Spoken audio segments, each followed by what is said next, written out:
Welcome to Sri Lankan Hot Takes with me, Harry Pereira. Today's guest is Nalin D. He's a stand-up comedian from London, like me. But he is gigged with a much higher caliber of comedians, including guys like Romesh, Jeff Innocent, and even Mark Simmons. Nalin D, tell me your Sri Lankan hot take. Right. Sri Lankan families do not need posh plates for monks when they're invited for home ceremonies. But then, what will you give them? They Brother, must be respected, matter. No way. These people, they're the monks. They don't need gold encrusted plates. They do, and they need left transport to and from the temple. They need meat. They need to eat after Of course, midday as that's well. that's a whole other thing. Why do they need meat all of a sudden? What? I remember once, so for my family, one dane we had for my Sia, they one of the monks said, "No chicken, but do you have beef?" I'm like, you can't just put an order in. He's ordering room service. Yeah, that's what I mean. Like, he just wants the Wagyu graded beef. And the thing that annoys me about all of this is the fact that my family has a whole cabinet that takes up like 10 feet in the, I can't even say it. That's just aggravating me. Like a couple of meters of square meters in the living room. This cabinet, and it's just full of gold plates that they'll never ever use. That is exactly the same. My parents have the same problem. They've got, the stuff they use day to day, that's like overflowing. Like, I don't know how many mugs they need for tea and coffee. There's about 20 mugs, right? They're overflowing, but there's these plates and bowls and stuff for like the water ceremony thingy. For those who don't know, by the way, we're talking about a Buddhist ceremony thing. What is a dane actually? Like, I've known it. My mother always called it an almsgiving, which made it sound... It's an almsgiving. ALMS. Google it. Oh, but right. Yeah, Because I thought it was about weapons. Yeah, I'm giving them the weapons, man. So we're going to feed them up. Okay, yeah. No, that's one way of looking at it. Yeah, well. But yeah, it's some ceremony where... Well, actually, do they even eat off those plates? You just pour the stuff, you pour the water into the bowl. Come in. No. Yeah, well, that's even worse, isn't it? Why am I just pouring water into a gold encrusted bowl for no reason? I mean, I'm sure there is a reason, but it defeats the point. Also, isn't this about like humility and accepting the baseline? So why does it need to have gold? I've always wondered that. Like in the airport and in like public spaces, they always have those chairs for monks, which are like pristine condition with like a white sheet on them. Yeah. Why? What's this about? Aren't they supposed to just be cool with this? In all the Buddhist stories you hear, the monks are like the most humble. Literally just a bowl and the robes, and that's it. They don't even mind. Now they've got their mobile phone. Yeah, exactly. They need bro, I've heard some unlimited stories. data. Yeah, go on. Like well, first I'll start off with a soft story. In Sri Lanka, a girl told me that they were trying to do a dane, and like the monks were like, "If you don't serve meat, we're not coming."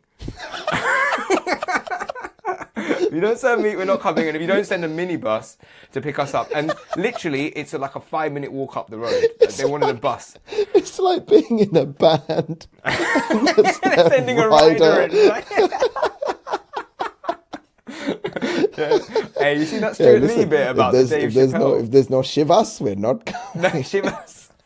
No, I haven't seen that Stuart Lee bit. I won't waste your time with it. But the other funny thing that on monks having all this modern stuff of like just not being monks, like I don't want to name temples, but there's a temple in North London where I heard a story. I have heard several stories. One monk had like girlfriends and stuff. Another guy works in KFC, apparently, on the side. I don't know, I've heard these things, man. So, back to the hot take, 100%, they don't need these fancy plates. They don't need the fancy plates at all. And the fact that it's taking up room in my family's house is just the worst thing about it. In fact, shouldn't they bring their begging bowl with them? Like, the bowl that they... Yeah, I thought, Don't they get given bowls, like, during ceremonies and stuff? Like, they get given, like, the robes with the bowl, innit? Like, why they never... They should bring their bowl with them. Bring your own bowl. BYOB. Bring your own fucking bowl, man. Fill your own bowl, bro. Fill your own bowl. Yeah, bro. So that's it, man. Like, I just don't understand why they need to be posh plates. That's what I'm thinking. Do you know what I mean? Like, because like my family, they'll eat off like plastic plates for children that they've had for 15 years.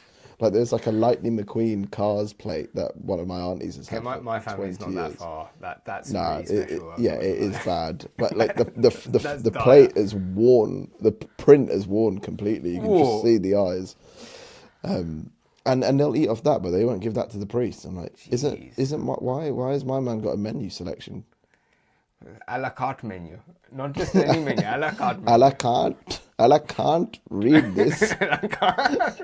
Just feed me what I need. Oh my god. My parents in particular have that cupboard that takes up the whole house, right? Yeah, and I'm asking, I did ask my mum was like, oh, we need to make more room, and I said, well, why don't you just get rid of that cabinet full of all those plates that you never use? Yeah. And my mum, she's just like, well, one day we'll serve guests, man. And I said, you haven't had guests here since the pandemic. No one is coming to this house. And basically... You know what? Even when we have guests, they don't use those plates. They'll use a different set of nice plates. Yeah, that's what I'm saying. But like, it's an obscene amount of plates in that cupboard. You'd think we're having a catering company in there. We have absolutely nothing. And then... Rob, business idea for every Sri Lankan. Get your plates out and hire them out for fancy Honestly, dudes. just rent the plates out. And we've got good plates, because if the priests don't want to eat from nothing else other than those, it's quality plates. Say they're blessed by Buddhist monks. Like, tie a string around them and be like, they have been, they've been blessed by Buddhist monks. Used for microwave and break blessings. a coconut on it. And now it's been blessed by a Hindu priest as well, man. Just don't put any beef on it. Yeah, don't put beef. And don't put any ghee on it, because it's quite hard to clean ghee off the plates. It is. An oily Although it might give the gold a little extra shine. It's been ghee polished, man. Ghee. Not French polished, ghee polished. Ghee wax down. Ghee wax. Oh man. Alright, that's the podcast for today, guys. Hit the subscribe button and follow Nalin. His thing is in the description. Come find me. Any last words? Sadiq Khan. Bloody Sadiq Khan. That will make no sense, because I'm cutting that bit out of the fucking... Alright, go do that. Do that again. No, I'm going to leave that in. Okay, fine. It's got no context whatsoever. I'm cutting that bit out. But yeah, save.